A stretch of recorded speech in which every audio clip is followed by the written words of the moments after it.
Hello everyone, welcome back to GRIMPINE. So look, I have been sitting on these stories for a while now, and honestly, I have been debating whether I should even share them. But after the response on our last video, so many of you asked for more Appalachian content, and I just cannot keep these to myself anymore. Let me tell you about this hiker. This happened just 3 summers ago. The guy was experienced, thought he knew what he was doing. Then his GPS mysteriously died, and this local man shows up out of nowhere, calls himself Billy, super friendly, offers to show him a shortcut through the mountains. At first, everything seemed fine, but then the hiker started noticing movement in the trees, branches snapping behind them, and it hit him. They were not alone. Other people were following them through the woods, staying hidden. When he finally asked Billy about it, man, Billy's face just changed.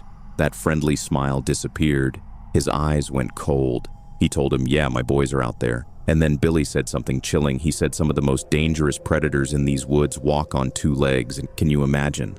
Miles from anywhere, no signal, and you just realized you are being hunted. Now, what makes Appalachian hollows so terrifying is they are not just remote. They are places where time stopped, communities hidden in valleys so deep that GPS does not work, and people disappear there all the time. Documented cases that never get solved. Tonight, I am sharing 8 of these true stories, and some of them really messed me up. Real people, real situations. So if you are not ready for dark content, maybe save this for later. But if you are staying, hit that subscribe button because what is coming next is insane. All right, let us get into story number 1. Okay, so this story comes from a guy named Marcus Rodriguez. This happened 3 summers ago when he was 28, and honestly, when I first heard this, I could not believe someone could be this unlucky. Marcus had just finished his master's degree in environmental science at the University of Colorado, and like any normal person after finishing grad school, he wanted to celebrate, so he decided to do a solo hiking trip through the Appalachian Trail. Now, Marcus is from Denver, and he had hiked plenty of really challenging terrain in the Rockies. He figured, the gentle rolling mountains of the East Coast would be like a vacation compared to Colorado. He could not have been more wrong. So Marcus starts his hike in Virginia. His plan was pretty straightforward. Cover about 50 miles over 5 days through the Blue Ridge Mountains. And look, the first 2 days were perfect. Like everything went exactly how he hoped. The trail was well marked, weather was beautiful, he was making great time, averaging about 12 miles a day. He would stop at these designated camping sites and just enjoy being alone in nature. And he told me the Appalachian wilderness just feels different than the Rockies. Where Colorado mountains feel young and sharp, these hills feel ancient, like they have been there forever and they are just watching you. There is something heavy in the air, something that makes you feel like you are being observed. Then, on the 3rd morning, Marcus wakes up and his GPS is completely dead. And here is the weird part. The battery was full the night before. He specifically remembers checking it before he went to sleep. Then his backup power bank was not working either, which made no sense because he had literally just bought it new for this trip. But Marcus was not too worried at this point because he still had paper maps and a compass. The trail had these white blazes painted on trees every few hundred yards, super easy to follow. He actually remembers thinking to himself, what could possibly go wrong? Famous last words, right? So Marcus had been hiking for about 2 hours when he met Billy. He was taking a water break at this small clearing, just checking his map and catching his breath, when this guy just emerged from the woods. And Marcus said it felt like Billy had been waiting there specifically for him. Billy was probably mid-40s, wearing these really faded camo pants and a flannel shirt that was all torn up. Long, greasy hair in a ponytail, thick beard that clearly had not been trimmed in forever. But what really got Marcus were his eyes. He said they were this pale, washed-out blue, almost colorless, like winter sky. Billy walks up and says, "You look lost, friend," which was weird because Marcus was literally standing right next to a trail marker. Marcus told him he was fine, just taking a break, but Billy kept talking. Introduced himself. Said he had been living in these mountains his entire life. Knew every trail, every shortcut, every hidden spring and cave. And Marcus said Billy had this way of talking that seemed friendly on the surface, really enthusiastic and helpful, but something about it just felt off. You know when someone smiles at you but their eyes are not smiling? It was exactly like that. So Billy starts telling Marcus about this much better route than the main trail, said it would cut off about 8 miles and take him through some of the most beautiful, untouched parts of the mountains. He went on about how most hikers never get to see the real Appalachian wilderness because they stick to the tourist trails. He could show Marcus hidden waterfalls, ancient Native American sites, places where the mountain spirit still lived. I mean, the way Billy described it, it sounded incredible. Now here is where Marcus admits he made a huge mistake. Every instinct he had was telling him to say no. Think about it, this random guy appears out of nowhere in the middle of thousands of acres of wilderness. He obviously knew Marcus was hiking alone, and he was offering to take him off the marked trail into areas where no one would ever find him if something went wrong. But Billy seemed so genuinely excited about sharing his knowledge of the mountains. And Marcus had always prided himself on being adventurous, on being open to new experiences. He did not want to be that paranoid tourist who was scared of everything, you know? But what really convinced Marcus was how well Billy actually knew the area. He could describe specific landmarks in perfect detail, name peaks Marcus could see in the distance, and he even warned him about a section of the main trail that had been washed out by recent storms. Marcus pulled out his map to check, and everything Billy said was completely accurate. The guy clearly lived there and knew these mountains inside and out. So Marcus agreed to follow his shortcut. And he told me, looking back, it was the stupidest decision of his life. The first hour with Billy was actually pleasant, Marcus admits. Billy led him off the main trail onto what looked like this old logging road that the forest had kind of reclaimed over the years. The path was faint, but you could still see it, winding through dense oak and maple trees. And Billy was legitimately a good guide at first, pointing out edible plants, showing Marcus tracks from deer and bear, telling these fascinating stories about the area's history. He talked about old mountain families who had lived in these hollows for generations, how they had their own ways of doing things and really did not trust outsiders. He mentioned the coal mines that scarred these hills decades ago, how some abandoned shafts were so deep you could drop a stone and never hear it hit bottom. And then Billy said, almost like it was no big deal, that people still went missing in these mountains every year. Mostly city folks who did not understand how easy it was to get turned around once you left the marked trails. As they walked deeper into the wilderness, Marcus started noticing things that made him really uncomfortable. They had been hiking for over 2 hours, but none of the landmarks Billy promised had appeared. No waterfalls, no ancient sites, just endless forest that all looked the same. When Marcus asked about it, Billy said they were taking a longer route than planned because of recent landslides. It made sense, but something felt wrong. Then, Marcus realized they were not following any trail at all anymore. Billy was just leading him through the woods, weaving between trees, going up and down ridges with no clear destination. When Marcus stopped and asked to see where they were on the map, Billy laughed and said maps were useless in this part of the mountains because the terrain changed so much. That is when Marcus started getting really scared.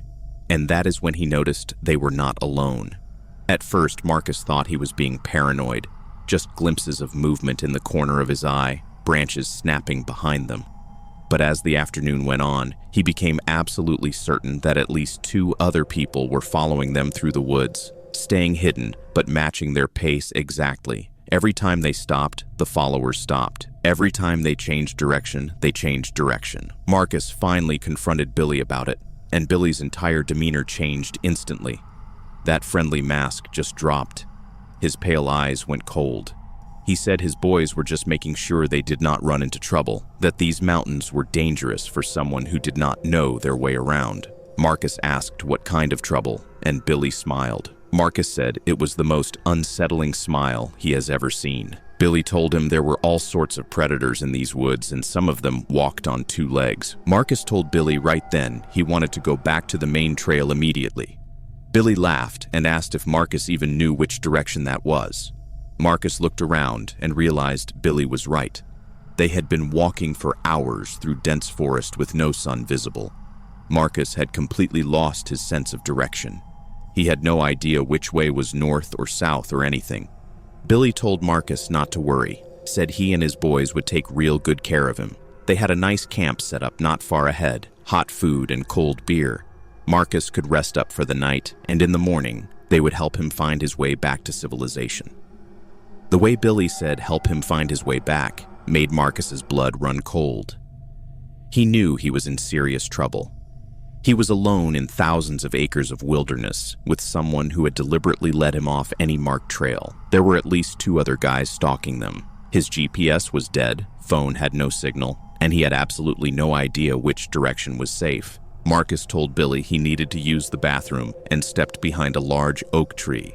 The second he was out of sight, he just took off running. No plan except to get as far away as possible from whatever Billy and his friends had planned. Running through dense forest is nothing like running on trails. Every step is uncertain. Branches whip your face, roots catch your feet. You cannot see more than a few yards ahead. Behind him, Marcus could hear shouting and multiple people crashing through the brush. Billy was calling his name, saying he was being stupid, that he would get lost and die without help. The irony was not lost on Marcus. He ran for what felt like forever, probably 20 or 30 minutes. His lungs were burning, legs shaking, cuts all over his arms and face from thorns and branches. Finally, he had to stop behind a fallen log to catch his breath. He was gasping, trying to be quiet, but his body desperately needed air. That is when he heard the whistling, not like a tune, but this sharp, piercing sound, like a bird call, coming from at least 3 different directions around him. Billy and his friends were communicating, coordinating their search. They knew these woods way better than Marcus, and they were hunting him like an animal. Marcus forced himself to keep moving, trying to go uphill because he remembered the main trail followed a ridge line. If he could get high enough, maybe he could see some landmark. As he climbed, the whistling got fainter, but he could still hear it echoing through the valleys. These guys were not giving up. They were going to keep looking until they found him. Just as the sun started setting, Marcus reached the top of a ridge and saw the most beautiful sight of his life. A white blaze painted on a tree about 50 yards away. He had found the Appalachian Trail. He stumbled toward that marker like it was salvation. Once back on the marked trail, he started running south because he remembered there was a road crossing about 5 miles away. He ran until it was completely dark, using his flashlight to follow the white blazes, not stopping for anything. Marcus made it to the road around midnight and flagged down the first car he saw. It was a local sheriff's deputy who took one look at Marcus's torn clothes and bleeding face and asked what happened. Marcus told him everything, and the deputy's expression got grimmer with every detail. Then the deputy told Marcus something that made his stomach drop. Marcus was not the first hiker to report being led off trail by helpful locals in that area. There had been 3 missing persons cases in the past 2 years. All solo hikers who vanished in that section of the Blue Ridge Mountains. The deputy said they suspected a group of men living off the grid back in those woods, targeting vulnerable hikers, but the terrain was so rough they had never been able to track them down. Marcus never found out what Billy and his friends planned to do with him, and he does not want to know. What he does know is he came very close to becoming another missing person statistic. He has not hiked alone since that day and never will again. The mountains are beautiful, but they hide dangers beyond wild animals. Sometimes the most dangerous predators are the ones who smile and offer to help you find your way. This next story absolutely messed me up when I first heard it. This comes from a woman named Sarah Chen, and before I even get into what happened to her, you need to understand that Sarah is not some random person who scares easily. She is a professional urban explorer and photographer. Like, this is what she does for a living. She specializes in abandoned places, old factories, forgotten towns, places where time just stopped. She has this whole portfolio online of these incredible, haunting photos. The woman knows what she is doing. She has been in hundreds of abandoned buildings. So when she tells me this story shook her so badly that she quit photography for 2 years, I believe her. This happened back in October 2019. Sarah was working on this project about abandoned coal mining towns in West Virginia. She came across references to this place called Holloway, supposedly a company town that shut down completely in the mid-70s after the mine closed. Pretty standard stuff for that area, right? Tons of these old mining towns just got abandoned when the coal ran out or the companies went bankrupt. But here is what was weird. Sarah could not find Holloway on any modern maps. Like, nowhere. Not on Google Maps, not on her GPS, nothing. But she found old mining company records and some historical documents that gave her a rough idea of where it should be, somewhere deep in a hollow about 40 miles outside Charleston. And Sarah thought, perfect, this is exactly what I'm looking for. A completely forgotten place that probably no one has photographed in decades. So she heads out early on a Saturday morning in late October. Her directions were super vague, basically just take Route 60 east, then follow the old mining road into the hollow. She drove for about an hour on the main highway, then turned onto this narrow 2-lane road that quickly became gravel, and the road just kept getting narrower and more overgrown. Tree branches were literally scraping the sides of her car. She said the sunlight completely disappeared once she got deep enough into the valley. It was like 10 in the morning, but it felt like evening down there, you know? That is how deep this hollow was. After what felt like forever on this awful road, Sarah finally saw buildings through the trees. She was excited because this was exactly what she had been hoping to find. She parked at what looked like the edge of town and grabbed all her camera equipment. The town looked exactly like you would expect. Rows of identical small houses, some larger buildings that were probably the company store and offices, everything built in that early 1900s industrial style. Wood siding, tin roofs, everything gray and weathered. Sarah starts walking through the town taking photos. And that is when she starts noticing things do not add up. The buildings were in way too good condition. I mean, this place supposedly been abandoned for almost 50 years, but there were no broken windows, the roofs were not caved in, no graffiti, no signs of vandalism or even weather damage. It just looked old and empty, but not destroyed like it should have been. She figured maybe being so remote had protected it or something. Then Sarah sees smoke. Like actual smoke coming from a chimney 3 houses down. She just froze. Her first thought was maybe homeless people or squatters had moved in, but then she saw more smoke from another chimney and another. And lights in some windows, that soft yellow glow you get from oil lamps. Not electric lights, but flame lights. Sarah told me her heart was pounding so hard she could hear it. She is standing in what is supposed to be a ghost town, and people are clearly living there. She knew she should have just left right then, gotten back in her car, and driven away. But you know photographers, they are curious by nature. She wanted to know who was living in this forgotten place, and why. She walked up to the nearest house with smoke and knocked. Nothing happened for a minute. Then the door opened and this elderly woman appeared. Sarah said the woman looked like she had literally stepped out of a time machine. Long, dark dress down to the floor. Hair in this super tight bun, and this expression that was not surprise, more like confusion, like she genuinely could not understand why someone was at her door. The woman asked if she could help, and Sarah said her accent was really thick, not the normal West Virginia accent, but something older and harder to place. Sarah explained she was a photographer documenting abandoned coal towns and thought this place was empty. The woman looked at her like she was crazy. She said, "Abandoned? This is Holloway. We live here. We've always lived here." Then more people started coming out of houses. Men, women, kids, all wearing these old-fashioned clothes. The men had on work clothes from like the early 1900s, canvas pants and suspenders and those flat caps, women all in long dresses, and everyone was just staring at Sarah like she was an alien, which I guess to them, she kind of was. Modern hiking clothes, expensive camera gear, everything about her screamed wrong for that place.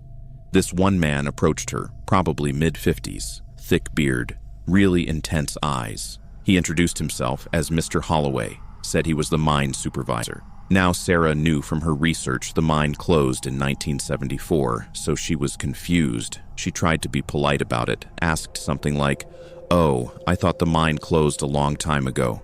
And this guy laughed and said, "No, the mine is running fine. All the men go down every day. They are meeting their quotas," like he was talking about something happening right now. Sarah started getting really uncomfortable. These people were clearly living in some kind of bubble, maybe one of those communities that completely rejected modern society, like extreme Amish or something.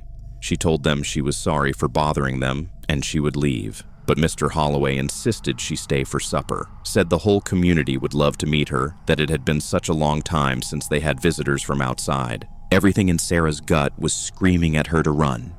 But here is the problem.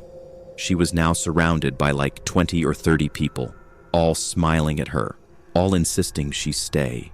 She did not want to offend them or make them angry, especially since she was alone with zero cell signal, so she agreed to stay for a bit. They walked her to this building they called the Community Hall, bigger building in the center of town. Inside were these long wooden tables like a cafeteria, and women were preparing food on an old wood-burning stove. Sarah sat down, and more people kept coming in. She tried to make small talk, asking about their lives and the town, and their answers made absolutely no sense. They talked about the mine like it was currently operating. They mentioned things from the 40s and 50s like they just happened last week. One woman told Sarah her son was fighting in Korea, and she was praying he would be home soon. Sarah pulled out her phone trying to get signal, and everyone in the room just went dead silent. They were all staring at her phone like they had never seen anything like it in their lives. This one kid tried to touch it, and his mom literally smacked his hand away, looking terrified. Mr. Holloway asked Sarah what kind of device that was. She said it was a telephone, and he looked at her like she had lost her mind. He pointed to this old rotary phone on the wall and said that was a telephone. That is when Sarah realized her phone was not working. Not just no signal, the screen was completely black, would not turn on at all. She tried to restart it, nothing.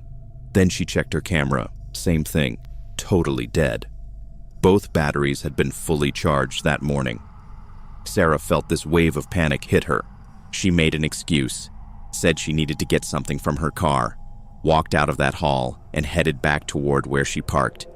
But as she walked through the town, she started seeing more things that were just wrong. The houses were not just similar, they were identical. Same furniture placement through the windows, same curtains, same everything. Then it hit her. There were no shadows. The people had no shadows. The buildings had no shadows. The gray light filtering into the hollow came from everywhere and nowhere at the same time.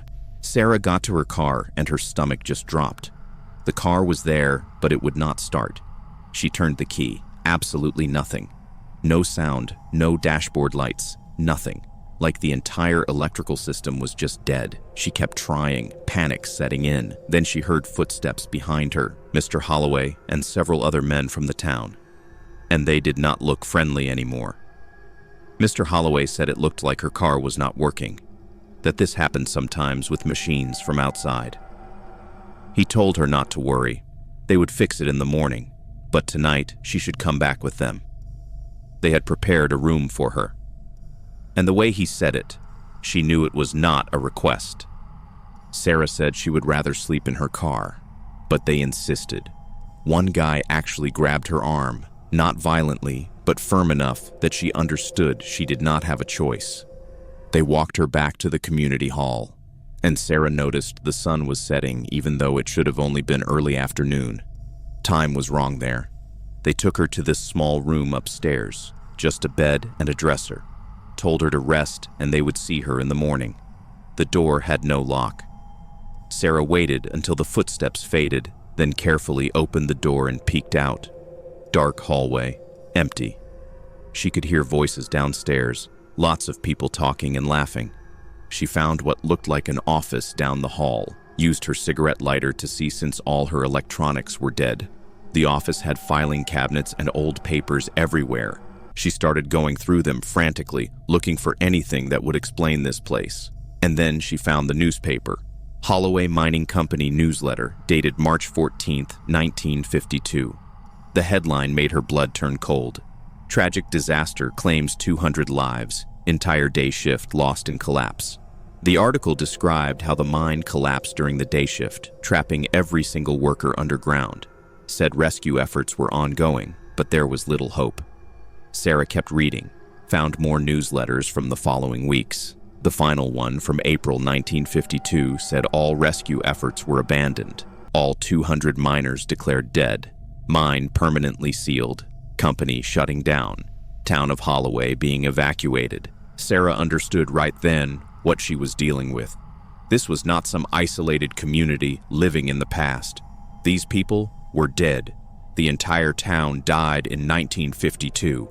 And somehow, she had stumbled into wherever they still existed. She heard footsteps on the stairs. Sarah shoved the newsletter in her jacket and ran back to her room, barely making it before voices appeared in the hallway. Through the door, she heard Mr. Holloway talking to someone. He said, "She knows. I can tell. We need to make sure she doesn't leave. We haven't had a new person in so long." Sarah knew she had to get out that night. She waited until everything went quiet, probably around midnight, opened her door as quietly as possible, and crept downstairs. The hall was dark, but she could hear breathing, like lots of people breathing in unison.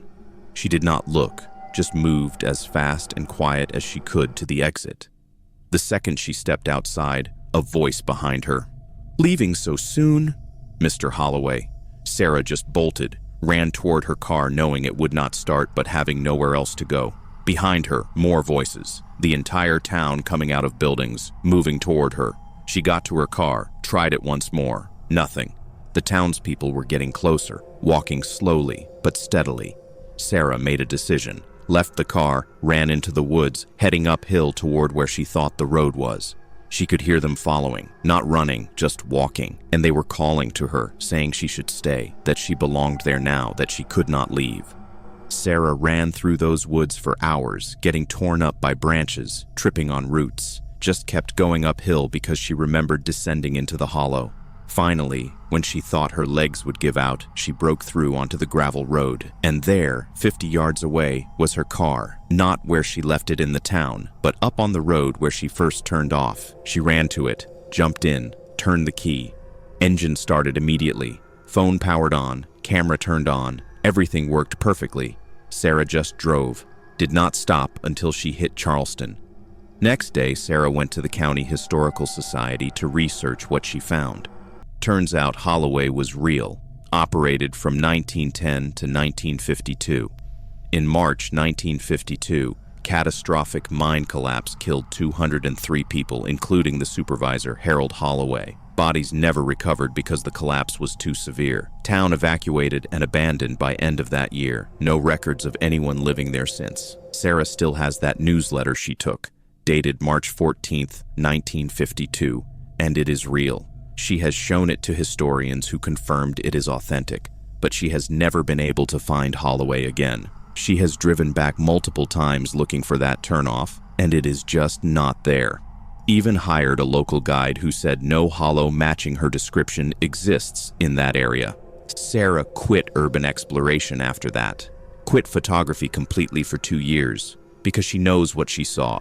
She spent hours in a town full of people who died 70 years ago, people who wanted her to stay forever. And somewhere in those West Virginia mountains, Holloway still exists, waiting for someone else to find it.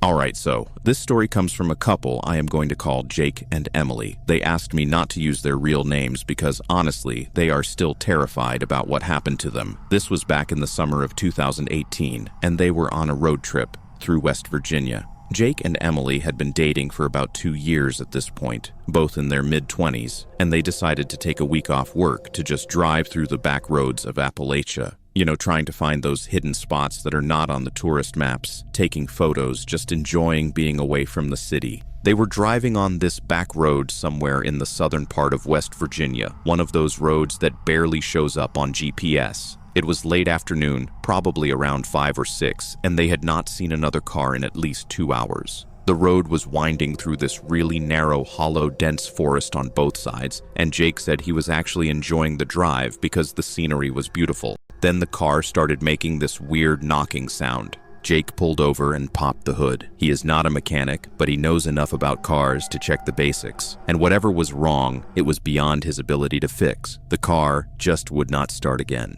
They tried calling for help, but of course there was zero cell service. They checked their phones, no signal at all. They were in one of those dead zones where the mountains block everything.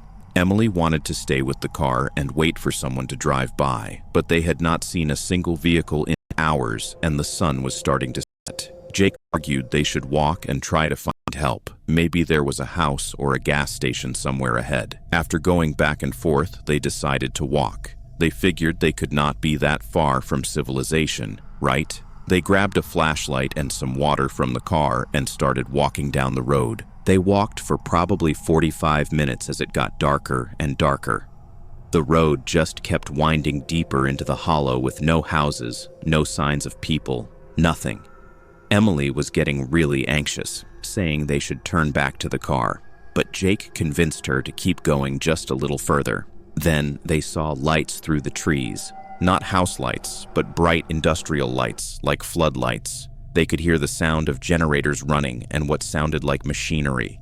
Jake and Emily were both relieved because clearly there were people there who could help them. They left the road and walked through the woods toward the lights. What they found was not what they expected. It was this compound, multiple buildings, looked like old barns or warehouses that had been reinforced and modified. There were generators running, propane tanks everywhere, and this really strong chemical smell in the air. Jake said it smelled like a mix of alcohol and something else, something harsh that made his eyes water. There were several trucks parked around, and they could see people moving around between the buildings. Jake called out, said they needed help. Their car broke down, and immediately everything stopped. The people they could see just froze. Then these 4 men came out of the main building, and every single one of them was armed. Rifles, shotguns, one guy had a pistol on his hip, and they did not look friendly at all. The man in front, older guy probably in his 50s with a gray beard, asked what they were doing there.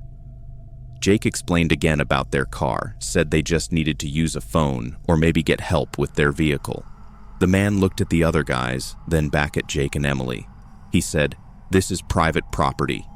You're trespassing." Emily tried to apologize, said they did not see any signs, they were just looking for help, but the man cut her off. He said, "You saw too much. Can't let you leave now." And he gestured with his rifle for them to move toward one of the buildings. Jake told me his blood just went cold at that moment. He looked at Emily, and she was terrified. They were both thinking the same thing. They had stumbled onto some kind of illegal operation, and these guys were not going to just let them walk away. One of the other men came up and took their phones, threw them on the ground, and smashed them with his boot. Then he patted them down, checking for weapons or more phones. They were pushed into one of the smaller buildings, like a storage shed that had been converted into a makeshift holding area. There was a cot, some supplies, and Jake said it looked like they had kept people there before. That terrified him even more. The bearded man told them to sit down and stay quiet. He said they needed to figure out what to do with them. Then he left and locked the door from the outside. Jake and Emily just sat there in shock for a few minutes. Then Emily started crying, asking what was going to happen to them. Jake tried to stay calm, but he was panicking inside. They could hear the men outside talking, arguing about something.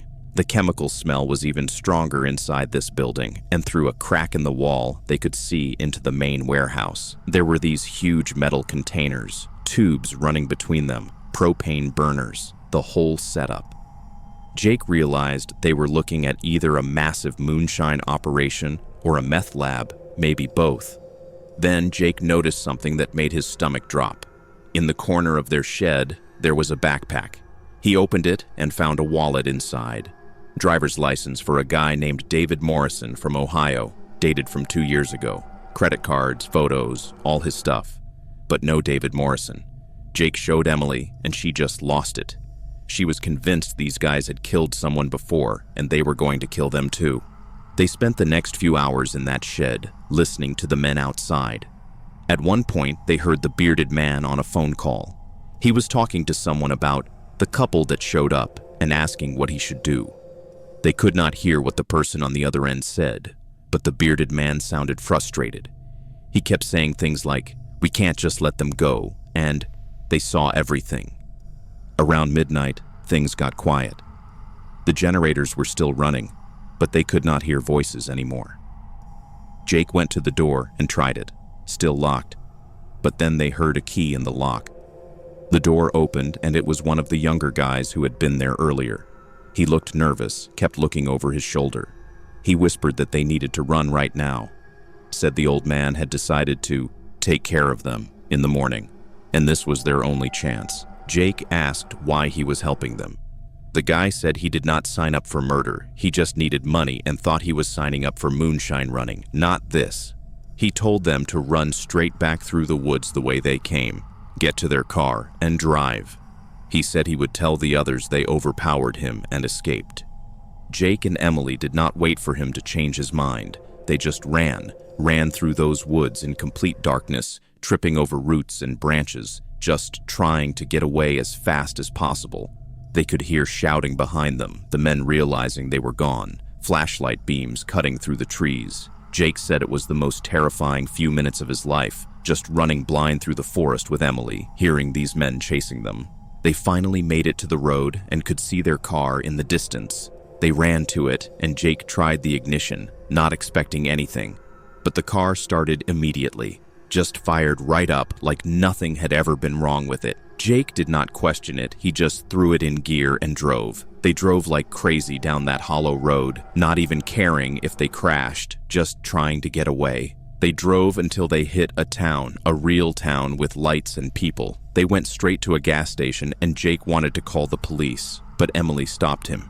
She was terrified that if they reported it, these guys would find them. She reminded him that they had smashed their phones, but those phones had all their information on them.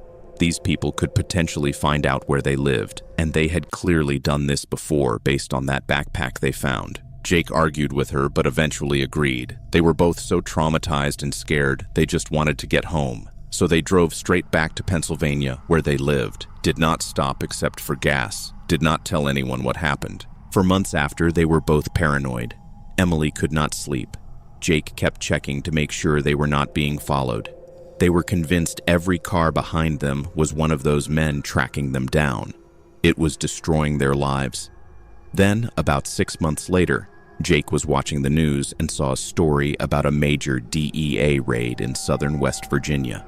Multiple arrests shut down a huge meth operation that had been running for years. The location matched where they had been.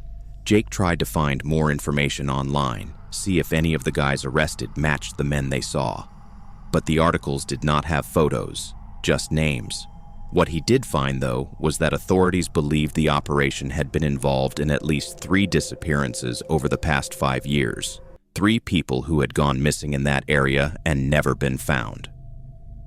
Jake and Emily finally told their families what happened after seeing that news story, but they never went to the police, never gave an official statement. They are still too afraid, because not everyone got arrested in that raid. Some people got away, and Jake and Emily know that the backpack they found belonged to someone who probably never made it out of that hollow. They got lucky because that one young guy had a conscience, but they know how easily it could have gone the other way. Jake told me they broke up about a year after this happened.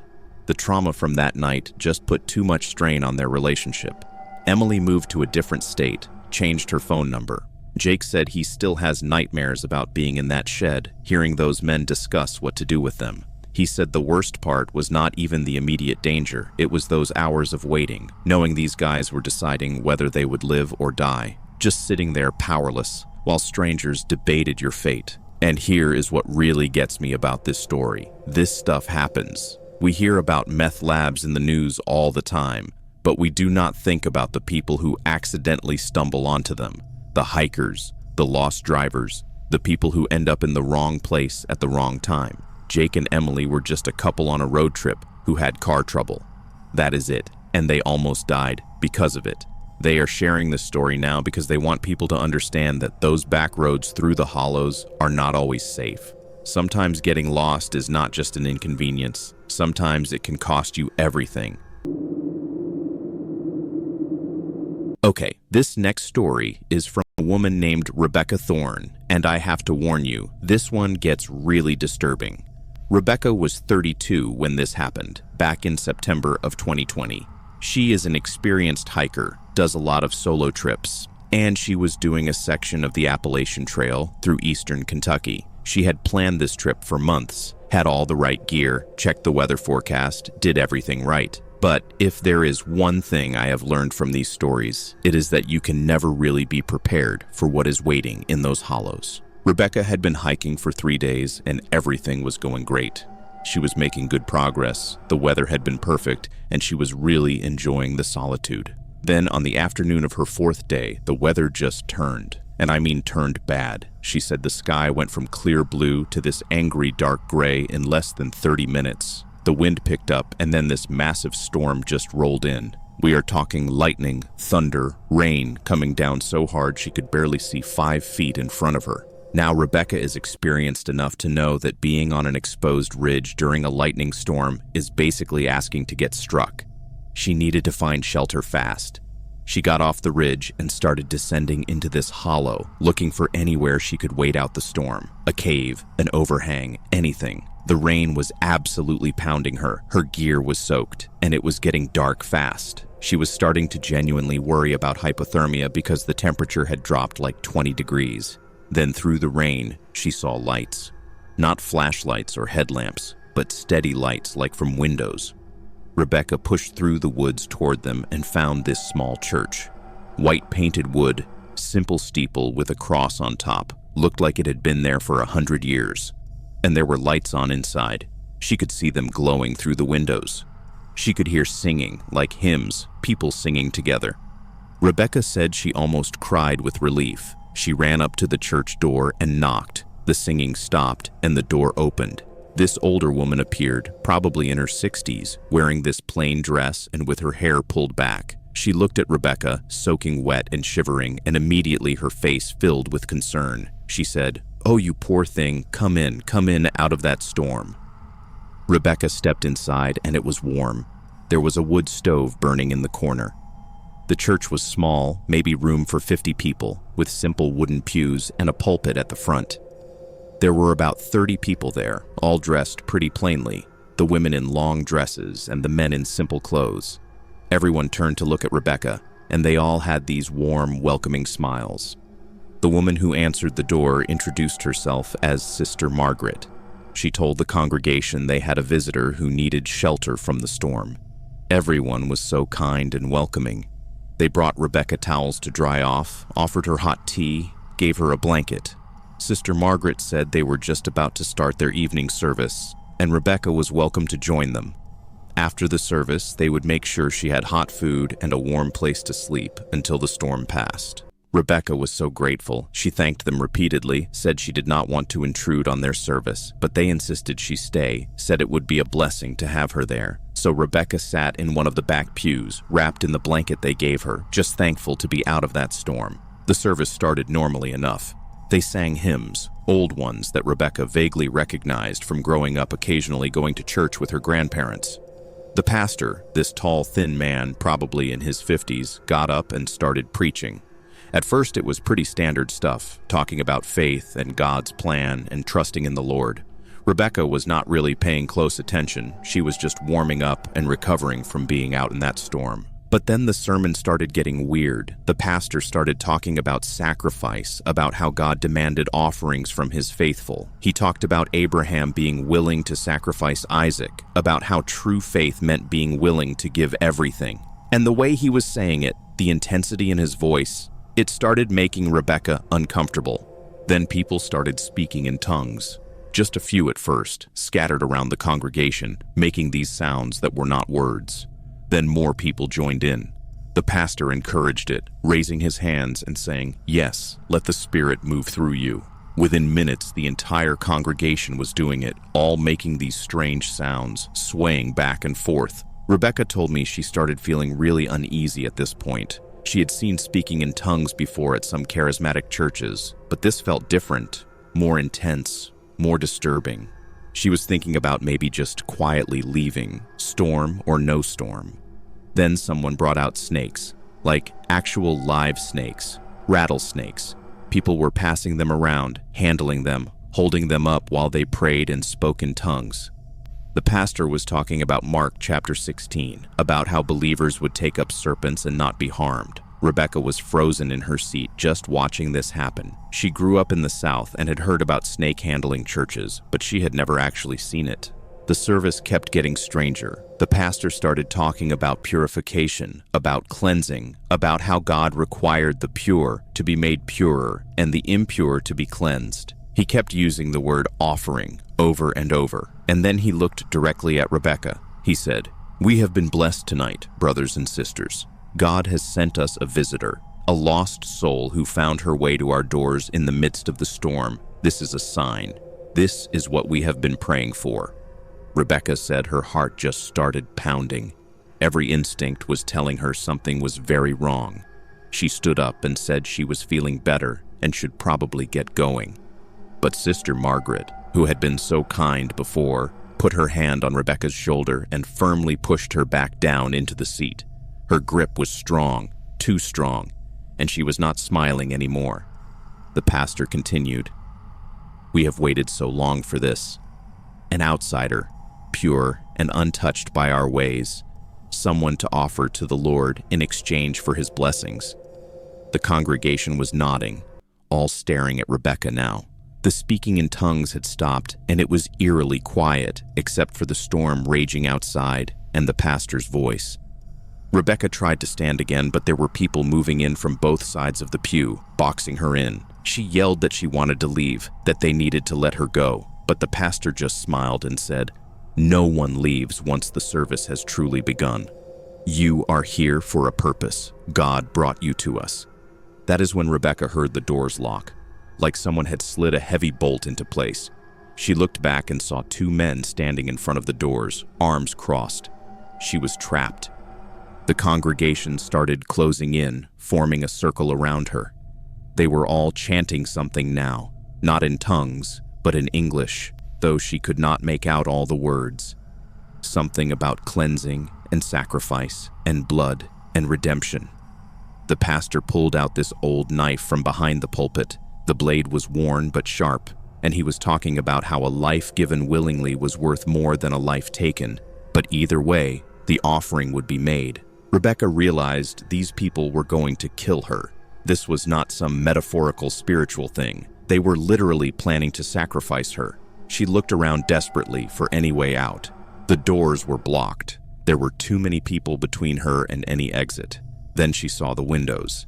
They were old single-pane windows, wooden frames. The congregation was getting closer, reaching out to grab her, still chanting. The pastor was moving toward her with the knife. Rebecca made a decision. She grabbed the heavy wooden hymnal from the pew and threw it at the nearest window as hard as she could. The glass shattered. The congregation reacted with shock, just a moment of surprise that gave Rebecca the chance she needed. She ran toward the broken window and dove through it, cut herself pretty badly on the remaining glass, but she did not care. She hit the ground outside and just started running into the storm. Behind her, she heard screaming, angry screaming. The church doors burst open and the entire congregation poured out after her. Rebecca looked back and saw them, 30 people with lanterns, spreading out and coming after her through the rain. They were not running, just walking steadily, methodically, like they knew she could not escape. Rebecca ran into the woods, ran through that storm in complete darkness, getting whipped by branches and tripping over roots. She could see the lantern lights behind her, bobbing through the trees. They were still coming, and they were singing now. This horrible hymn about cleansing and blood. She ran for what felt like hours, her lungs burning, completely disoriented. Then she saw different lights ahead, brighter lights. She burst out of the woods onto a road, and there was a building with lights on, a ranger station. Rebecca ran to the door and pounded on it, screaming for help. A park ranger opened the door and she just collapsed inside, hysterical, trying to explain what happened. The ranger called for backup and got Rebecca medical attention for her cuts. She told them everything about the church and the congregation and them trying to kill her. The rangers and local police immediately went to investigate. Rebecca told them exactly where the church was, down in that hollow white church with a steeple. They went there that night with a whole team. And they found the church, but it was completely abandoned. Not like abandoned recently, but abandoned for years. Broken windows, no wood stove, pews falling apart, everything covered in dust and debris. No signs of recent activity at all. No footprints, no evidence of anyone being there. The police thought maybe Rebecca had gotten disoriented in the storm. Maybe hypothermia had caused hallucinations. But Rebecca knew what she experienced. She had the cuts from the window to prove it. Her clothes still had the blanket fibers on them, and she was not hypothermic when she reached the ranger station, just terrified. They searched that hollow for days, looking for any sign of the congregation, any evidence of people living there. They found nothing. The church building itself was real. It had been built in 1923 by a small fundamentalist sect.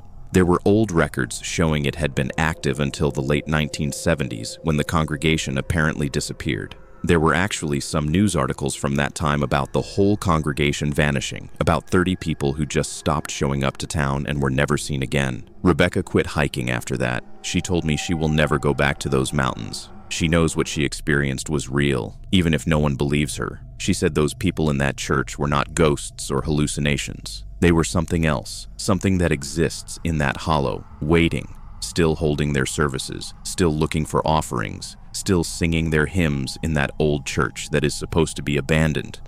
And here is what really terrifies Rebecca. When the rangers took her back there in daylight to show them exactly where it happened, she found the church, but she also noticed something else. There were fresh flowers on some of the graves in the church cemetery, recent flowers, maybe a week old. Someone had been there recently tending those graves. The rangers said maybe a descendant visits, but Rebecca does not think so. She thinks the congregation is still there, still existing somehow, still waiting for the next lost soul to knock on their door during a storm. All right, so this story is different from the others because it involves a whole family, not just one person. And honestly, that makes it even more disturbing to me because there were kids involved. This comes from a guy I am calling Tom, and this happened to him, his wife Lisa, and their 2 children back in the summer of 2017. Tom and Lisa had 2 kids at the time, a daughter who was 9 and a son who was 7. They were doing what a lot of families do, a camping trip to get away from screens and technology and just spend some quality time together in nature. They picked this campground in eastern Tennessee, way back in the Appalachian Mountains. It was not one of those big developed campgrounds with RVs and facilities, but a primitive camping area that required a permit. You had to hike about 2 miles from the parking area to get to the campsites. Tom said they specifically chose it because they wanted a real wilderness experience, wanted their kids to see what actual nature was like away from all the tourist spots. They got there on a Friday afternoon, set up their tent at one of the designated sites, got a fire going, made dinner. Tom said it was perfect. His kids were excited. They were roasting marshmallows, looking at stars, just having this great family time. Around 9:30 or 10 at night, they put the fire out and got the kids settled into the tent for bed. Tom and Lisa stayed up a little longer outside, just talking and enjoying the quiet. That is when they heard the laughing. Children laughing, somewhere out in the woods. Not close, but not too far either. Maybe a couple 100 yards away. It sounded like multiple kids, just playing and having fun. Tom said his first thought was that there must be another family camping nearby. The campground had several designated sites spread throughout the area, so it made sense.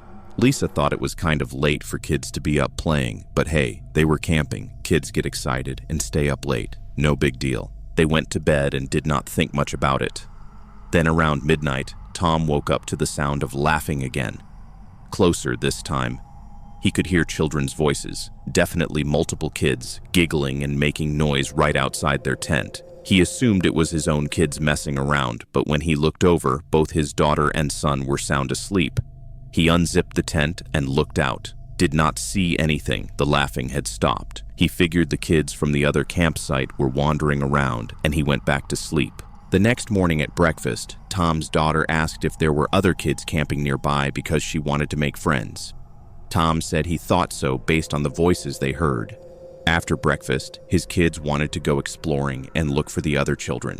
Tom figured it would be good for them to have other kids to play with, so he said sure, but they all had to stay together.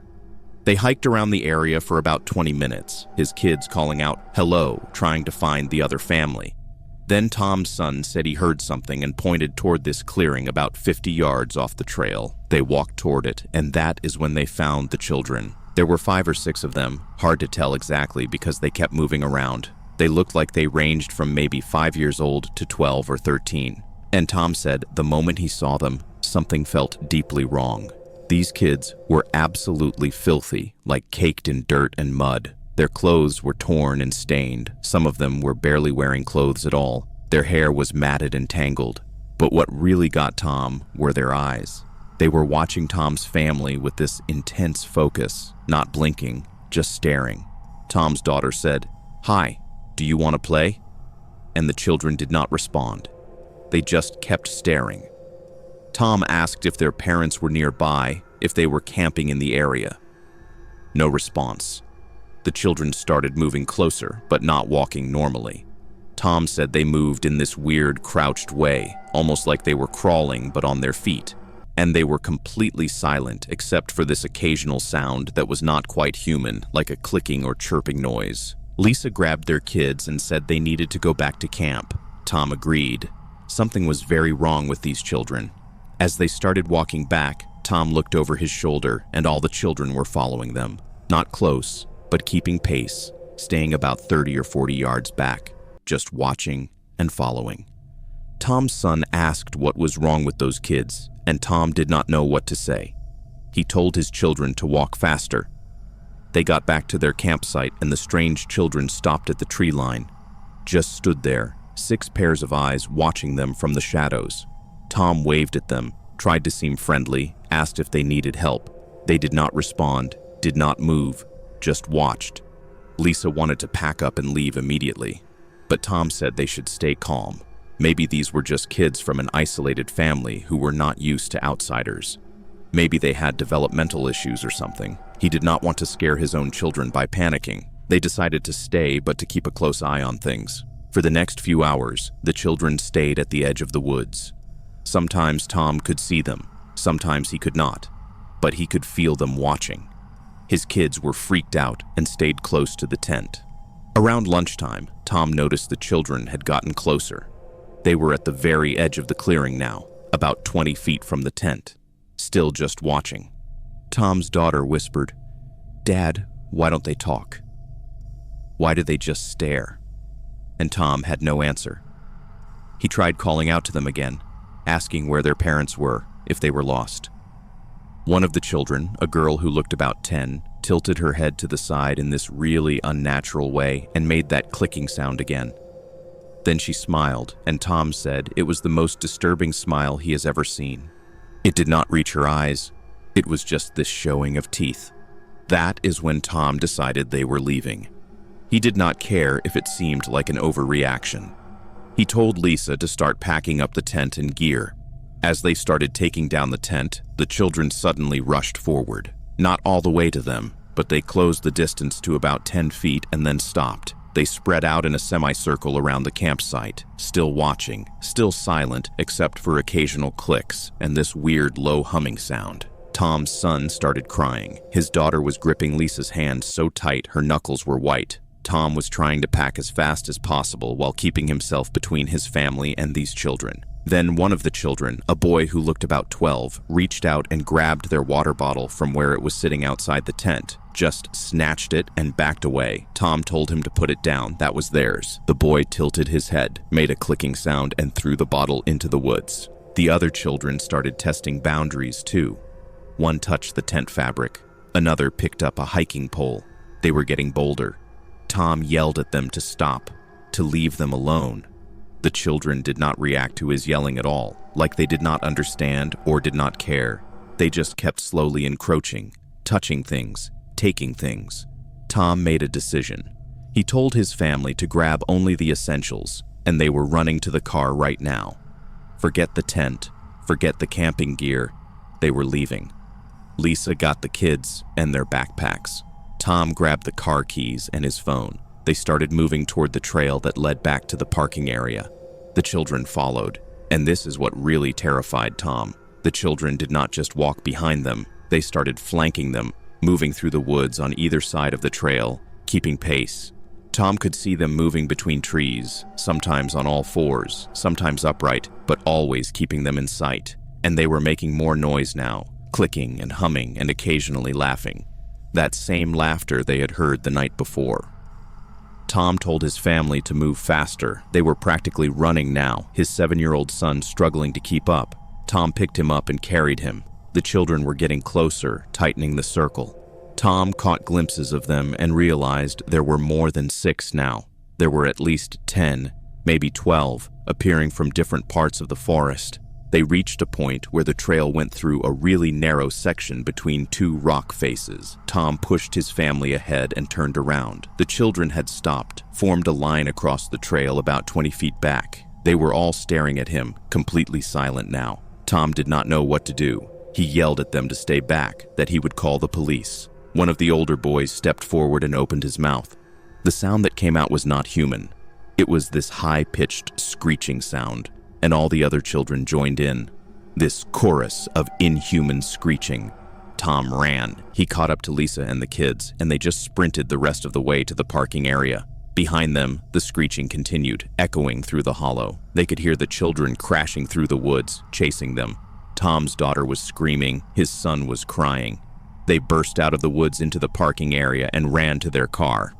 Tom fumbled with the keys, got the doors unlocked, threw everyone inside. He was starting the engine when the children emerged from the tree line. But they stopped.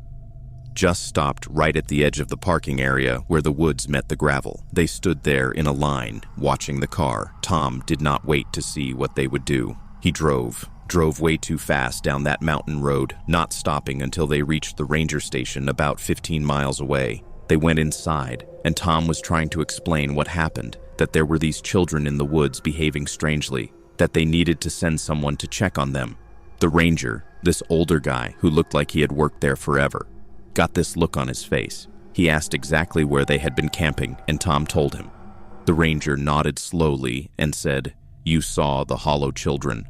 Tom asked what he meant. The ranger explained that for decades there had been reports of children in that particular area of the forest, children who appeared to be living wild, feral. He said every few years, a family camping in that hollow would report encounters with them. Sometimes people would report finding their children missing for a few hours. Then the kids would reappear with no memory of where they had been. Tom asked if they were lost children, if search parties had been sent out. The ranger said that was the thing.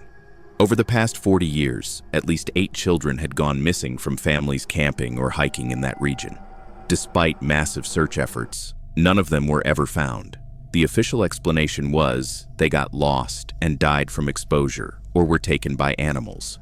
But there were these persistent rumors among the locals that the missing children were still in the hollow, living in the woods, and that their numbers grew each time someone new disappeared. Tom asked if the ranger believed that. The ranger said he had worked in these mountains for 35 years and he had seen things he could not explain. He personally believed those children existed and that families should avoid that hollow entirely, but the Park Service would not officially close it based on rumors and stories. Lisa was crying now, holding their kids close. Tom asked what would have happened if they had not left when they did. The ranger did not answer directly, just said they made the right choice running. He told them about one family from 10 years ago who tried to stay and help the wild children, thinking they could rescue them. The family's youngest child, a 6-year-old girl, vanished from the tent during the night while everyone was sleeping. Massive search, never found. Tom and Lisa drove home that day, did not stay another night anywhere near those mountains. Their kids had nightmares for months. Their daughter developed severe anxiety, and their son became terrified of the dark. Tom said they ended up in family therapy trying to process what happened. What haunts Tom the most is the uncertainty. He does not know what those children were. Were they genuinely lost kids who had reverted to some feral state and survived in the woods for years? Were they something else entirely, something that just looked like children? He does not have an answer. What he does know is that those children were hunting his family. The way they followed, the way they circled, the way they tested boundaries. They were predators. And if Tom had not trusted his instincts and gotten his family out of there when he did, he believes one or both of his children would have disappeared that night. Tom shared this story because he wants other families to know. If you are camping in the Appalachian hollows and you hear children laughing at night, especially when you know no other families are nearby, pack up immediately and leave. Do not investigate. Do not try to help. Just get out. Because somewhere in those mountains, there are children who are not children anymore, if they ever were, and they are always looking for more. Okay, so this story comes from a woman named Amanda Pierce, and this one really got to me because it is every woman's nightmare about being alone in an isolated place. Amanda is a writer, freelance journalist in her early 30s, and back in March of 2021, she decided she needed to get away from the city to finish a book she was working on. She lives in Pittsburgh normally, but she was struggling with writer's block and distractions at home, so she decided to rent a cabin for 2 weeks in the mountains of West Virginia. She found this place on one of those vacation rental websites. It looked perfect in the photos, this small cabin deep in the woods, very rustic, but had electricity and running water. The listing said the nearest neighbor was about 8 miles away, no cell service, but there was a landline phone for emergencies. Amanda thought it was exactly what she needed, complete isolation and silence, so she could focus on her writing. She drove out there on a Sunday afternoon in early March. The cabin was even more remote than she expected. She had to drive about 30 minutes on this narrow gravel road that wound deeper and deeper into the mountains. When she finally found it, the cabin was exactly like the photos, small wooden structures surrounded by dense forest. The owner had left the key in a lockbox by the door with a welcome note. Amanda brought in her stuff, got settled, and honestly, she was excited. It was peaceful, quiet, exactly what she needed. The first 2 nights were perfect. Amanda would write during the day, make simple meals, read in the evening by the fireplace. No distractions, no internet, no noise. She was actually making progress on her book. Then on the 3rd night, at exactly 2 in the morning, she heard knocking on the door. Amanda woke up instantly. 3 loud knocks, very deliberate. She lay there in bed, heart pounding, listening. She waited for a voice, for someone to call out like maybe they had car trouble or needed help. But there was nothing, just silence after those 3 knocks. She got up carefully, went to the window and looked out. There was a motion sensor light by the front door, but it was not on. She could not see anyone. Amanda called out, "Who is it?" No answer. She waited by the window for probably 10 minutes, just watching and listening. Nothing. She convinced herself maybe it was a branch falling on the roof or an animal bumping the door. She went back to bed but barely slept the rest of the night. The next night, same thing. 2 in the morning, 3 loud knocks on the door. Amanda was awake this time, less groggy, and she was certain it was knocking. She got up immediately and went to the door, called out asking who was there. No answer. She looked through the peephole but could not see anything, too dark. The motion light should have been on if someone was at the door, but it was not. She grabbed the heaviest flashlight she had and opened the door, shined the light around. Nobody there. No footprints in the dirt. No signs of anyone. Amanda was freaked out but tried to rationalize it. Maybe it was the house settling, the wood expanding and contracting with temperature changes. Old cabins made weird noises, right? But deep down, she knew it was not that. Those were knocks, clear and deliberate. The 3rd night, Amanda decided to stay up. She sat in the living room with all the lights on, her phone recording audio even though it had no signal. 2 in the morning came. 3 knocks on the door, exactly the same pattern. Amanda jumped up and immediately opened the door. She was going to catch whoever was doing this, but nobody was there. She stepped outside with her flashlight and looked around. That is when she noticed something. The motion sensor light was disabled. Someone had unscrewed the bulb. Amanda went back inside and locked the door, heart absolutely racing. This was not her imagination. Someone was coming to her cabin every night at 2 in the morning and knocking, then hiding before she could see them. She tried calling the cabin owner on the landline, but it went to voicemail. She left a message saying someone was harassing her at the property, and she needed to know if there were any neighbors or if this had happened before. During the day, Amanda started looking around the property more carefully. That is when she found the footprints. Behind the cabin, in a muddy area near the tree line, there were boot prints, fresh ones, and they led into the woods in one direction and came from the woods in another direction, like someone had been walking a path between the forest and her cabin. She followed the prints into the woods for a little bit and found something that made her stomach drop. There was a spot about 100 yards into the forest where someone had clearly been camping or spending time. Flattened area where someone had been sitting, cigarette butts, empty food wrappers, and she could see the cabin clearly from that spot. Someone had been watching her. Amanda went back to the cabin and immediately started packing. She was leaving, forget the 2 weeks she paid for, but as she was packing, she realized things in the cabin had been moved. Small things she thought she had been misremembering. Her toothbrush was in a different position. Food in the pantry was rearranged. A book she was reading was on a different page than where she left it. Someone had been inside the cabin while she was out. She called the landline trying to reach the owner again. Still no answer. She did not have a car because she had gotten a ride from a friend who dropped her off, planning to get picked up in 2 weeks. She was stuck there with no cell service and no transportation. The nearest neighbor was 8 miles away. She could walk it, but it would take hours and she would have to do it in daylight. Amanda decided she would leave first thing in the morning, just start walking until she got cell service or found help. That night she barricaded the door with furniture, kept all the lights on, and stayed awake holding a kitchen knife. 2 in the morning came and went, no knocking. She was almost relieved, thinking maybe whoever it was had gotten scared off because she was clearly onto them.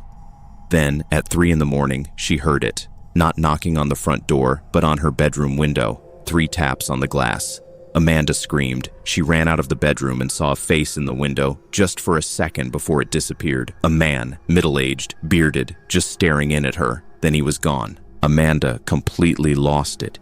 She shoved a heavy dresser in front of the bedroom door from the outside and stayed in the living room. She could hear movement outside, footsteps around the cabin, someone testing the door handle, trying the windows. She called out that she had a gun and she would shoot, even though she did not have a gun. The sound stopped. Amanda sat there with the knife, watching both the front and back doors until the sun came up. The moment there was light outside, she grabbed her backpack with essentials and ran out of that cabin. Just started running down the gravel road. She ran until she could not run anymore, then walked as fast as she could. After about 2 hours, she saw a truck coming up the road. She flagged it down, this older couple who were heading to their own cabin for the weekend. Amanda was crying, trying to explain what happened. They let her use their cell phone once they got to an area with service, and she called the police. The police went to the cabin with Amanda later that day. What they found was disturbing. Inside the cabin, in places Amanda had not looked like the crawl space and attic, they found evidence that someone had been living there. Blankets, food stashes, water bottles, and photos. This person had been taking pictures of Amanda through the windows, pictures of her sleeping, eating, working on her laptop. Dozens of photos printed out and stored in the crawl space. Outside, they found the camp area Amanda had discovered in the woods, but there was more. Trails leading to multiple observation points around the cabin. This person had been systematically stalking her from different angles. They also found something really disturbing. There was another camp area about a quarter-mile away that looked more permanent, like someone had been living there for months or even years. Old tents, propane tanks, supplies. The police said it appeared someone had been squatting on that property for a long time, and whenever the cabin was rented out, they would watch the renters.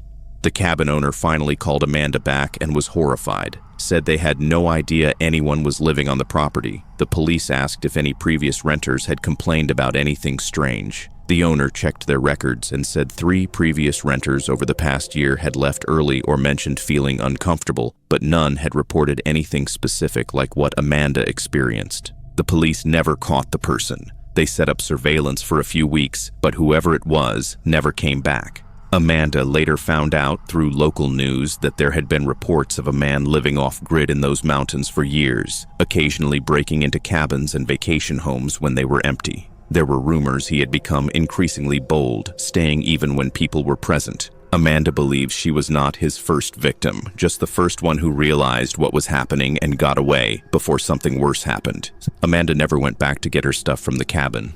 The owner refunded her money and actually sold the property a few months later. Amanda told me she could not write for almost 6 months after this happened. Every time she tried to sit down at her laptop, she would think about those photos of her working, not knowing someone was watching her from the woods. She developed severe anxiety about being alone, had to move to a new apartment because she could not shake the feeling of being watched in her old place.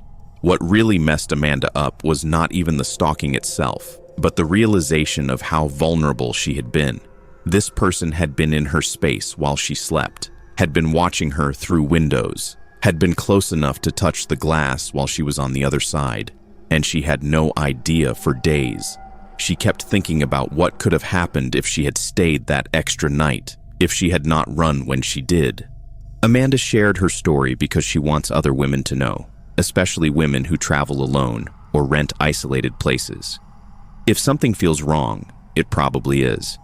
If you hear strange noises, See signs that someone has been around your space. Do not try to rationalize it. Do not convince yourself you are being paranoid. Trust your instincts and get out. Amanda said her gut was telling her something was wrong from that first knock, but she talked herself out of it for days.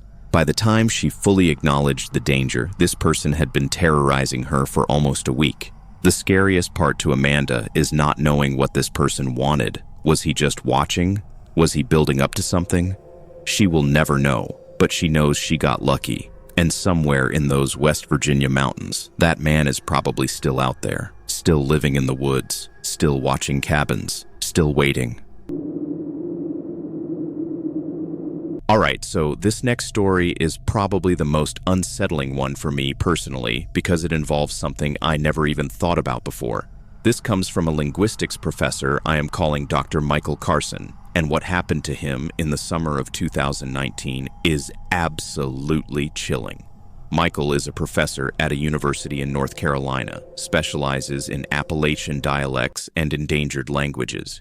He is legit published researcher, has spent his whole career studying how isolated mountain communities developed their own unique ways of speaking. In early 2019, Michael heard about this community deep in the mountains of eastern Kentucky. One of his grad students had found references to it in some really old anthropology papers from the 1950s. The community supposedly spoke this dialect that was unlike anything else in the region, with vocabulary and grammar structures that linguists could not quite trace to any known origin. Michael was fascinated. This is exactly the kind of thing he lived for, documenting dying languages before they disappeared completely. He spent months trying to get permission to visit. The community was incredibly isolated and very protective of outsiders. But eventually, through a contact who knew someone, Michael got an invitation. They told him he could come stay for 2 weeks, observe their community, record their language. He was thrilled. This could be a major academic discovery.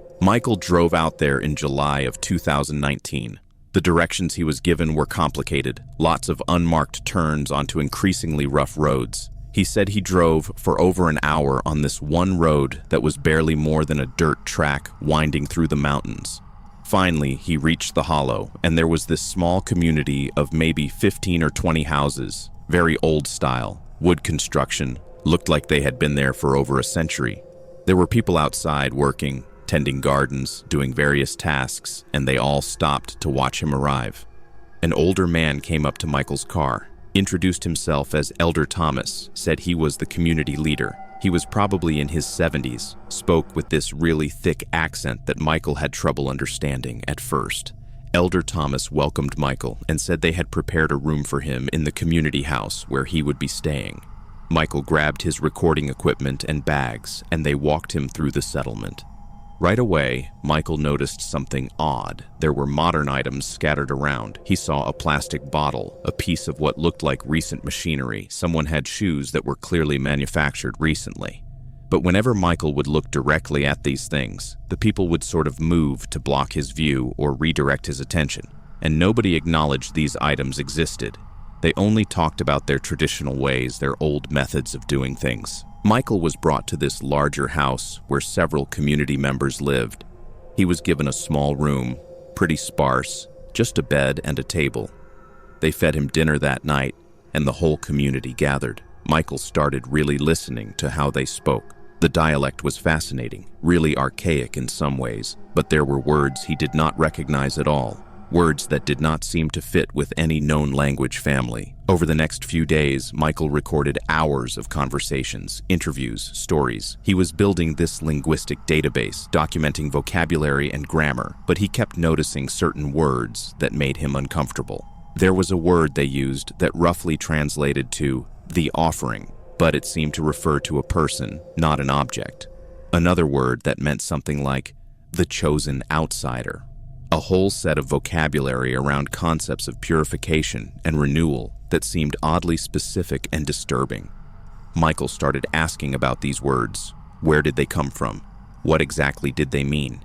And every time he asked, the people would get quiet. They would change the subject or give him vague non-answers. Elder Thomas told him some words were sacred, not for outsiders to fully understand. That made Michael even more curious from an academic perspective.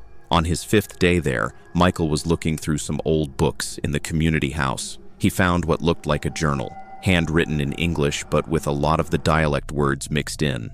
It was dated from 1897. Michael started reading it and his blood went cold. The journal was written by someone documenting the community's practices, and those practices involved ritual kidnappings.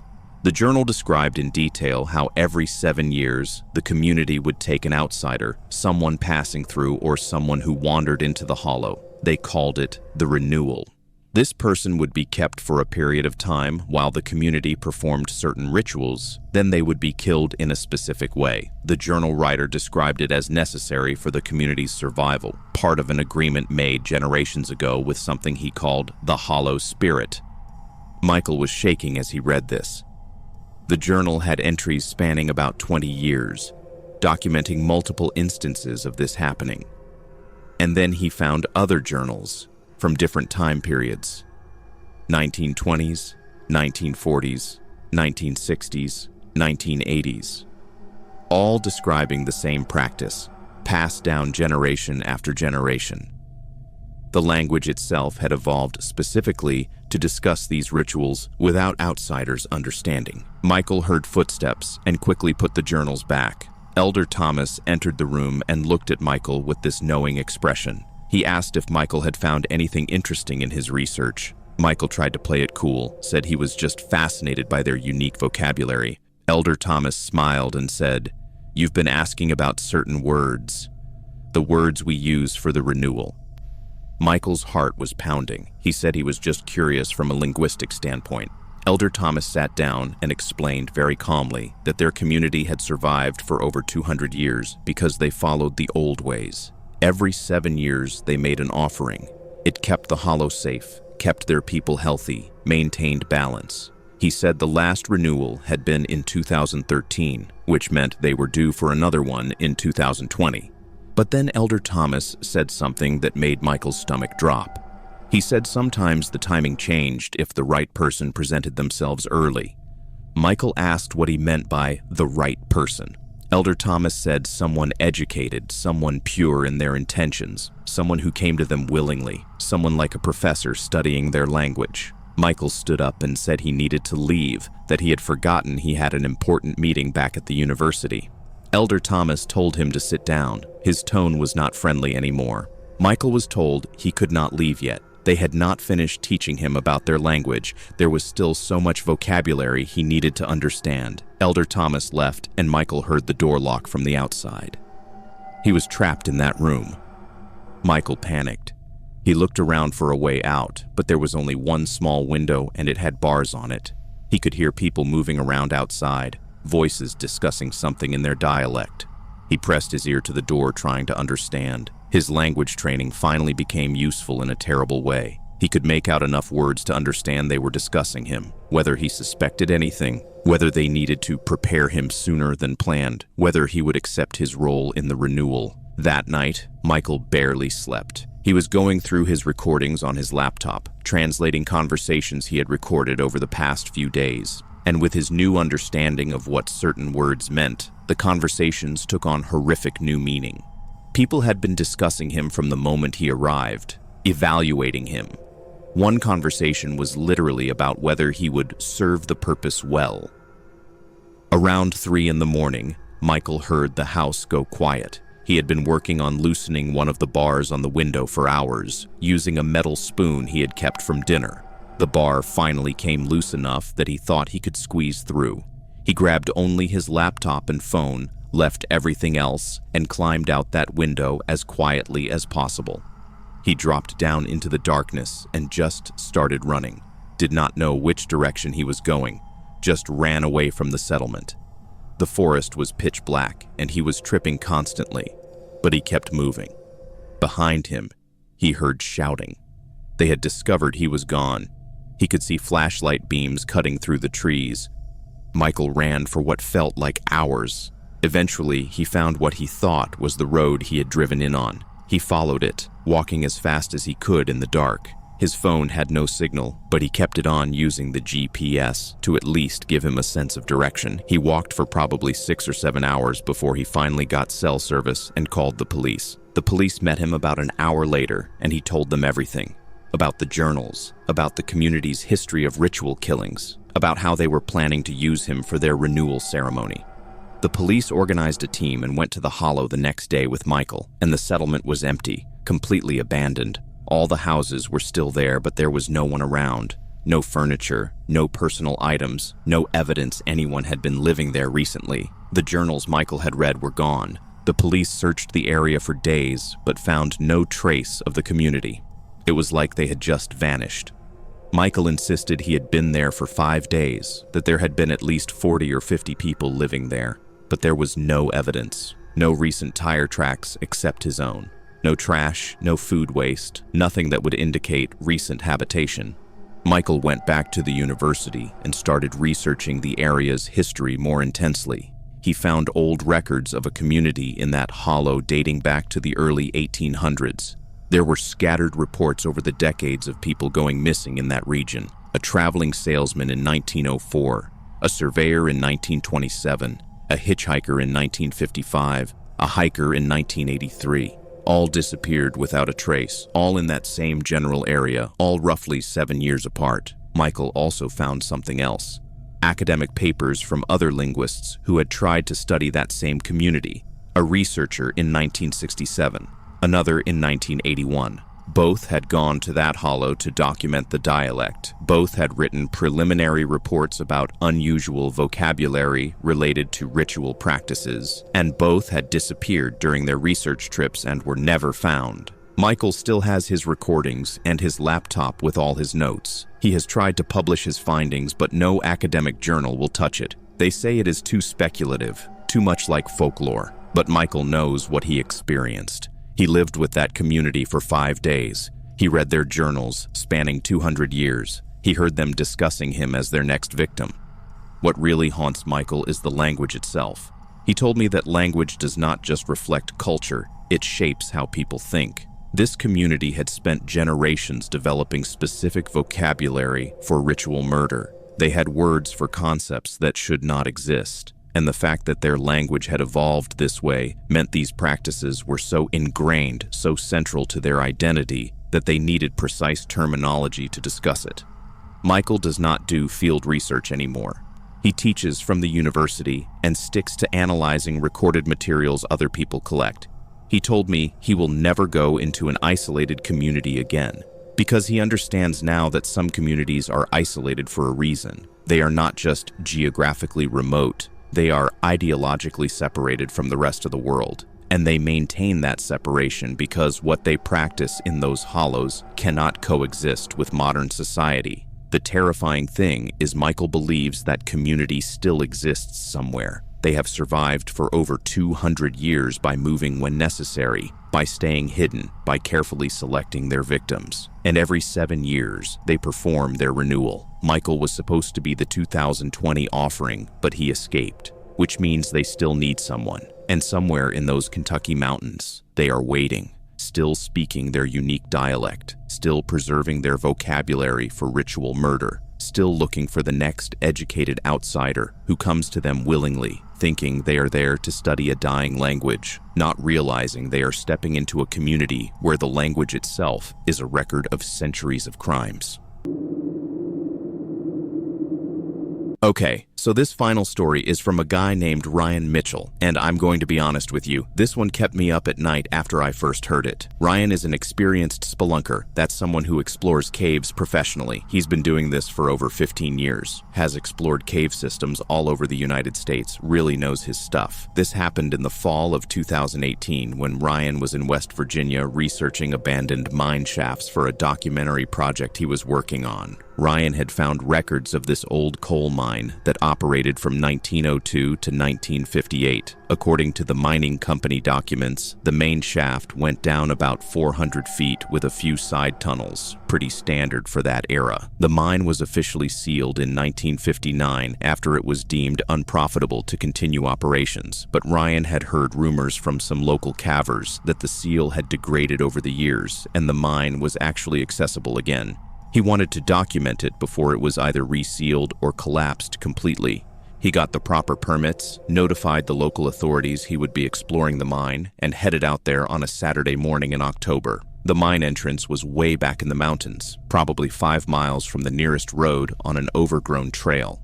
Ryan said you could tell it had been sealed at some point because there were remnants of concrete and metal barriers, but weather and time had broken them down enough that there was a gap large enough to squeeze through.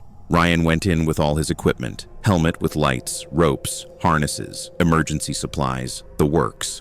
He's a professional, so he does not mess around with safety. The main shaft descended at a steep angle, old railroad tracks still visible where they used to bring coal carts up and down. Everything looked like what you would expect from an abandoned mine. Support beams were old and rotting in places. There was water dripping, rust everywhere. Pretty standard decay after 60 years. He descended carefully, taking photos and video, making notes. At about 300 feet down, he reached what should have been close to the bottom according to the records, but the shaft kept going. Ryan checked his equipment, verified his depth, and realized the mine went significantly deeper than the official documents stated. He was intrigued because this was not uncommon. Sometimes mining companies would not fully document all their excavations, especially if they were exploring new veins without proper authorization. Ryan decided to keep going. He descended another 100 feet, then another 100. At around 600 feet, twice as deep as the mine was supposed to go, he started noticing things that did not make sense. The air quality was too good. When you go deep into abandoned mines, the air gets stale and dangerous, low oxygen, high carbon dioxide, but Ryan's air quality monitor showed the air was perfectly breathable, actually fresher than it should be at that depth. That meant there was ventilation from somewhere. Then he started seeing signs of recent activity, a relatively new propane canister, not ancient like it should be, some plastic water bottles that could not have been more than a few years old based on the style and manufacturing, footprints in the mud that were not completely dried out. Ryan said his first thought was maybe other explorers or squatters had been using the mine as shelter, but this deep, 600 feet underground, that made no sense. He kept descending, and at about 700 feet, the main shaft opened into a larger chamber, and this is where things got really weird. The chamber had been expanded. Ryan could tell from the tool marks that this was recent excavation, maybe within the past few decades, and there were side tunnels branching off, also clearly newer additions. He shined his light into one of the tunnels and saw what looked like living spaces, makeshift rooms carved into the rock, furniture, supplies, lanterns. Ryan called out, asking if anyone was there. His voice echoed through the tunnels, but no response. He moved closer to investigate one of the living spaces, and that is when he saw the evidence of long-term habitation. Beds made from old mattresses and blankets, a table with eating utensils, shelves with canned food and supplies, and photos. There were photographs pinned to the wall, Polaroids from different decades based on the style, pictures of people, adults, and children, all underground in these tunnels. Some of the photos looked recent, some looked like they were from the 70s or 80s. Ryan started to feel really uneasy. Someone or multiple people had been living down here for decades. He found more living spaces, easily a dozen different rooms spread throughout the expanded tunnels. And then he found what looked like a classroom. Desks, a chalkboard, children's drawings on the walls. The drawings were disturbing, crude images of people living underground, of the sun being dangerous, of the outside world being evil. That is when Ryan heard sounds deeper in the tunnel system. Movement, voices, faint but definitely there. He called out again, identified himself as an explorer who did not mean any harm. The sound stopped. Ryan said every instinct was telling him to leave immediately, but he was also thinking these might be people who needed help. Maybe homeless people or some kind of isolated community that did not know they could get assistance. He moved toward where he heard the sounds, his headlamp cutting through the darkness. That is when he saw them, people emerging from one of the deeper tunnels. At first, just 2 or 3, then more, maybe 8 or 10 total. Adults and a few children, and Ryan said they looked wrong. Extremely pale, almost white skin from never seeing sunlight. Their eyes were sensitive to his light, squinting and shielding their faces. They were wearing mismatched clothes, some new, some very old, like they had been collecting and wearing whatever they could scavenge over decades. Ryan tried to talk to them, asked if they were okay, if they needed help getting to the surface. One of the older men stepped forward and spoke. His voice was rough, accent thick, but understandable. He said, "You should not have come here. This is our home. You need to leave." Ryan said he would leave, but he was worried about them, asked how long they had been down there. The man said, "We have always been here. Our parents were here. Their parents were here. We belong in the deep places." Ryan asked about the children, said they needed sunlight, proper food, education. The man got angry, said the surface world was poison, that they were safe here, that outsiders always tried to take them away, but they had learned to hide, learned to survive. Other people started moving closer, and Ryan realized they were surrounding him. Not aggressively, but strategically, blocking his path back to the main shaft. One of the younger men said something Ryan did not quite catch, something about making sure he did not tell anyone. The older man shushed him, but Ryan got the message. These people had been living secretly in this mine for generations, and they were not going to let him expose them. Ryan said he would not tell anyone. He would just leave and forget he saw anything. But he could tell from their expressions they did not believe him. Ryan made a decision. He turned and ran, just bolted back toward the main shaft. Behind him, he heard shouting and the sound of people chasing him. Ryan was running through these tunnels in near darkness, his headlamp bouncing wildly, trying to remember the path back to the main shaft. He could hear them behind him, and the terrifying thing was they knew these tunnels way better than he did. They were not using lights. They had lived down there so long, they had memorized every turn. Ryan reached the main shaft and started climbing. He had ropes set up from his descent, which helped, but climbing 600 feet while panicking is exhausting. He could hear them below him, starting to climb after him. Some of them were climbing faster than should be possible, like they had done this thousands of times. Ryan said his arms were burning, his lungs screaming, but he kept going because he knew if they caught him, he was not leaving that mine. He was maybe halfway up when he felt someone grab his ankle. One of them had caught up to him. Ryan kicked hard, connected with something, heard a grunt, and the hand released. He climbed faster, pure adrenaline now. He could hear multiple people on the shaft below him, climbing, calling up to him in that strange accent, saying he should come back down, that he could not survive telling people what he saw, that they would find him on the surface. Ryan finally saw daylight above him. The entrance gap seemed impossibly far, but he pushed himself harder than he ever had. He reached the entrance and squeezed through that gap, scraping himself badly, but not caring. He collapsed outside the mine entrance, gasping for air. He looked back through the gap and saw faces down in the darkness, pale faces looking up at him, eyes reflecting his headlamp light like animals. Ryan did not wait around. He grabbed his pack and ran down that trail to where he had parked, drove straight to the local sheriff's office and told them everything. About the people living in the mine, about the children, about the evidence of generations of habitation. The sheriff looked at him like he was crazy, but Ryan insisted, showed them the GPS coordinates, said they needed to send someone immediately to help those people. The sheriff and 2 deputies agreed to go check it out. Ryan went with them back to the mine entrance that same day. When they got there and shined lights into the gap, they could see down into the shaft. It looked empty. They called down, no response. The sheriff said they would need proper equipment and a larger team to explore safely, so they would come back the next day. The next morning, Ryan met them at the mine with a full rescue team. But when they got there, the entrance had been sealed, not with the old deteriorated concrete that was there before, but with fresh concrete and metal barriers. Heavy-duty professional sealing that looked like it had been done very recently, probably overnight. The sheriff was confused, said he had not authorized anyone to seal it. They made calls and eventually got through to some state mining authority who claimed they had sealed it due to structural instability concerns, even though there was no record of them being notified about any issues. Ryan tried to insist they break through the seal to check for the people he saw, but the authorities refused, said it was too dangerous. The mine was structurally unsound. They could not risk a rescue team. Ryan argued for weeks, tried to get media attention, contacted social services about the children he saw, but no one would listen.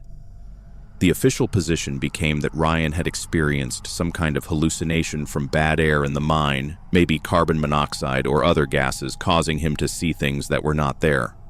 But Ryan knows what he saw. He has the photos and video from his descent, though they do not show the people or the living spaces clearly because he had run before documenting everything properly. He has tried to find historical records about people living in that mine. The closest he found were some newspaper articles from the 1960s about a group of doomsday preppers who disappeared, believed to have gone into hiding in the mountains, and some older stories from the 1920s about families who went into the mines during the Depression and never came back out.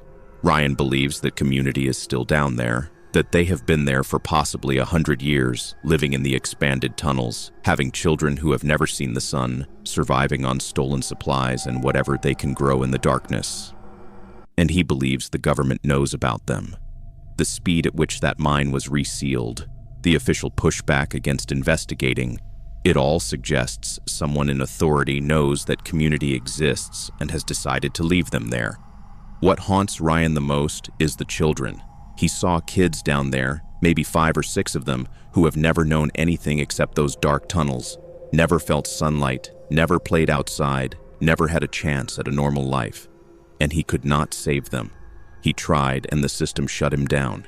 He told me he still has nightmares about those pale faces looking up at him from the darkness, about the hands grabbing at him as he climbed, about an entire community of people who have chosen to live so far from the surface that they have become something else entirely. Ryan does not do cave exploration anymore. He quit after this experience, said he cannot go underground without thinking about what else might be down there. How many other sealed mines might contain communities we do not know about? How many people might be living in the deep places beneath our feet, hiding from the world or trapped by generations of isolation? He does not have answers, but he knows what he saw. And somewhere beneath those West Virginia mountains, in a mine that is now officially sealed and forgotten, there are people living in complete darkness and have been for longer than most of us have been alive.